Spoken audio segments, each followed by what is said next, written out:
Yes, my name is Moritz, and I will now present the work of my colleagues Richard and Philip and myself about simulation of surrounding traffic in a driving simulator using Sumo and RoadRunner and Unity. Okay, so first I would like to show you what we use the driving simulator for. For example, you probably know that in Germany there are many bridges that have some damages and they have to be closed for trucks, but not all trucks really comply with this restriction, so they still drive on the bridge. And our idea was if we display the number plate on the sign that shows the diversion, maybe it is more effective and maybe more trucks follow the diversion. And in the driving simulator, we analyzed whether drivers are not too much distracted by this sign. So we let a vehicle in front of them brake suddenly, and we analyzed whether they actually were able to react or whether they were too much distracted by the sign. And also in the driving simulator, we can create special situations, for example, dangerous situations, like you see on the bottom right, where there is a car suddenly changing the lane in front of the driver. And now, we can analyze whether the drivers are able to react and how hard they decelerate and so on. And to do these studies, of course, we need surrounding traffic around our test persons.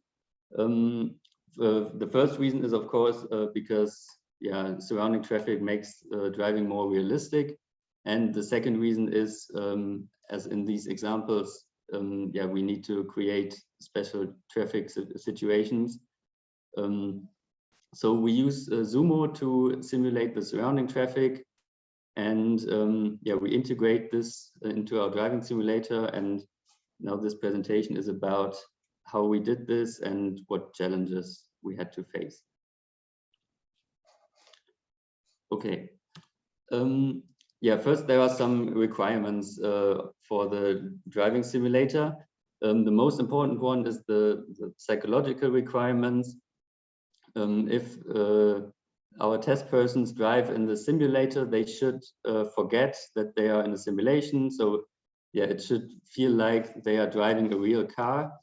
Of course, that's not completely possible, but we want to achieve this as much as possible. And the more we can achieve this, the more valid our results are.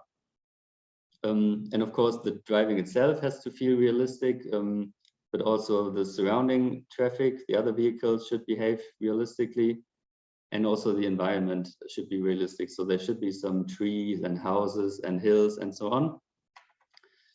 And to achieve these psychological requirements, the main component is the hardware. So we need a projection with a high resolutions because you need to see the road signs from far away in order to react to them in time. We need a high frame rate. In our case, we use 60 frames per second to get a smooth simulation. And we need screens, if possible, 360 degrees around the driver, so the driver can see the road around them even when they look into the mirrors. And there are also some requirements related to our research. We need to create these scenarios where sometimes vehicles do things that they normally don't do in the simulation. So we have to manipulate their behavior sometimes. Another important thing is that we need similar conditions for each test person, because otherwise the traffic would influence our results. And of course, we need to log everything that the driver does and log everything that the other vehicles do in order to be able to analyze it afterwards. Here you can see the picture of our driving simulator. So we have a 180-degree screen in front of the driver, and then behind the driver there's another screen where the mirror views are displayed.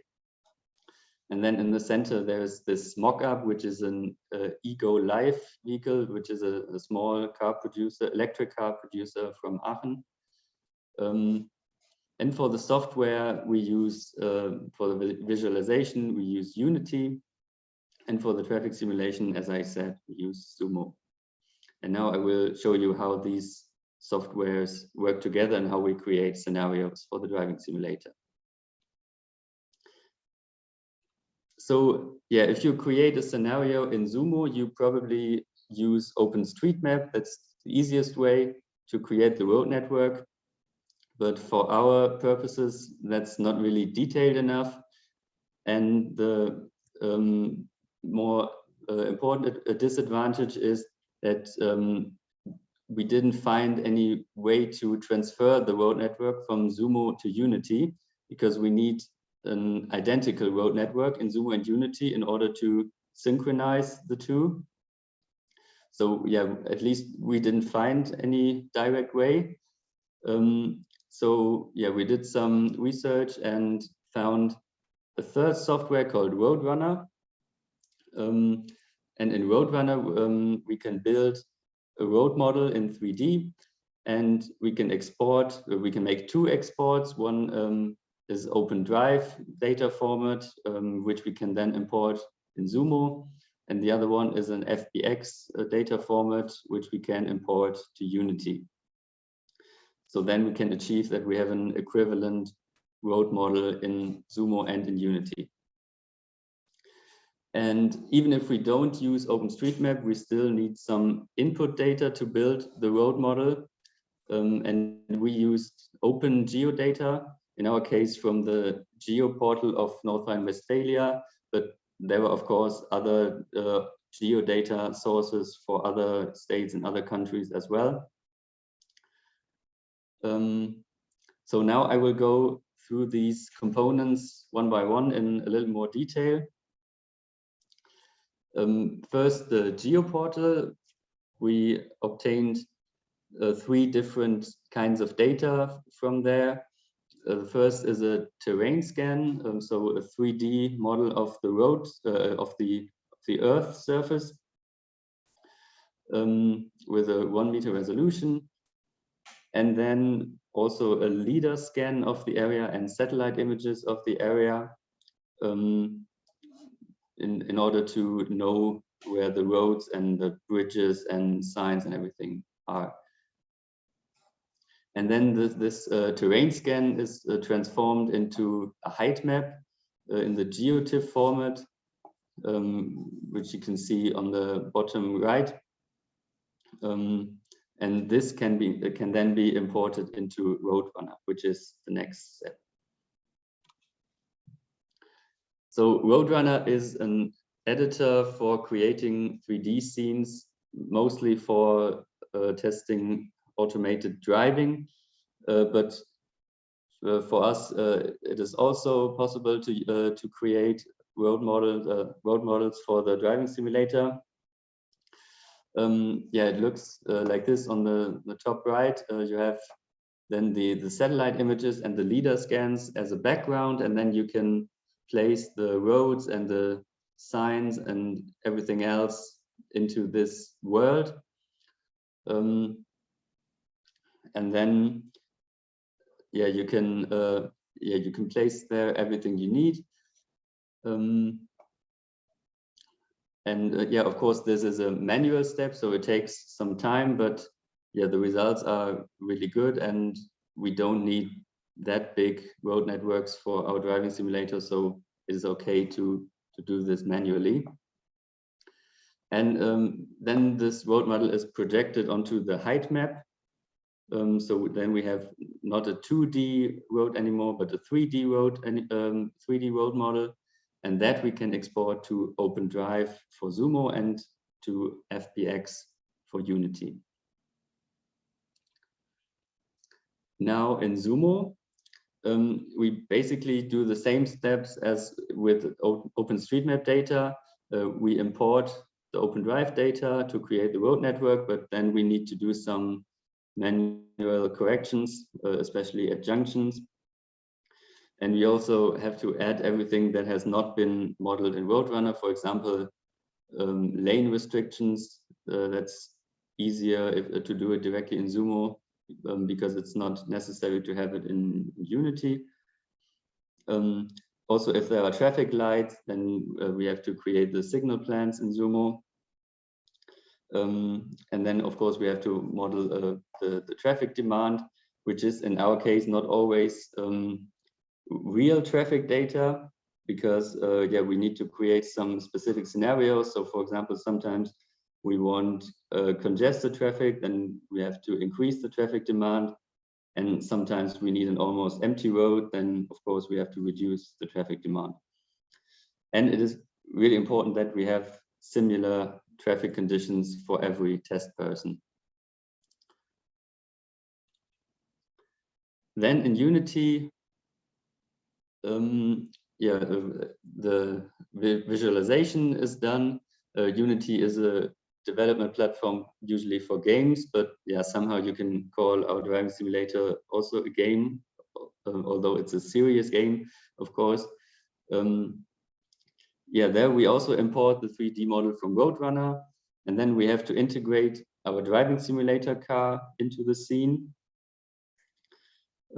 So yeah, we need to use the inputs of the driver, the steering and the gas and brake pedals, and they are used in Unity to control the movement of the driving simulator car.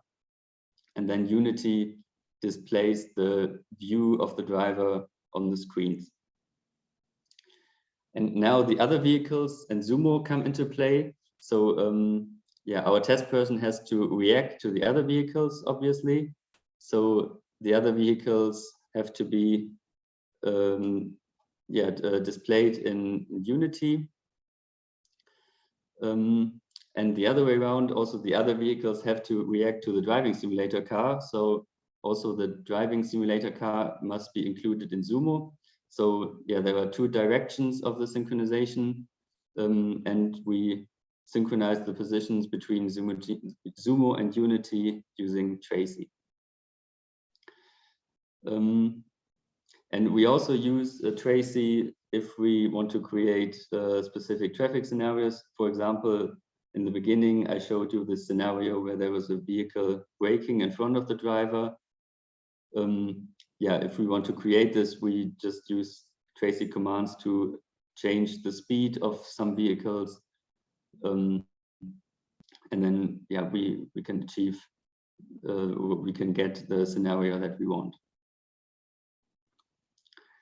And now I would like to show you a video where you can see Sumo and Unity working together. In Unity, now you see a different perspective. It's not the perspective of the driver, of course, because this video was created for demonstration purposes. And in this case, there is a bus driving on the hard shoulder of a motorway, and our plan is to analyze how the road signs have to be designed to make this situations where the bus can drive past the traffic jam, where we can make it as safe as possible. Okay, now to come to a conclusion, we developed a process that allows us to simulate the surrounding traffic in our driving simulator using first RoadRunner to create a 3D road model. Then we use Sumo for the traffic simulation, and we use Unity for the visualization. And we need an equivalent road model in Sumo and Unity in order to be able to synchronize vehicle positions between Sumo and Unity in real time. And there are, of course, some challenges that are not completely solved yet. One is the computational performance. As I said, we have 60 frames per second in the driving simulator. And so we also have to do 60 simulation steps per second in Sumo. And that is sometimes a challenge, especially if you work with TraCI. And And of course, the scenario creation is a lot of manual effort. Yeah, that's a small drawback, but it really improves the results of our studies. Okay, thank you very much. And now my colleague Richard and I are happy to answer your questions.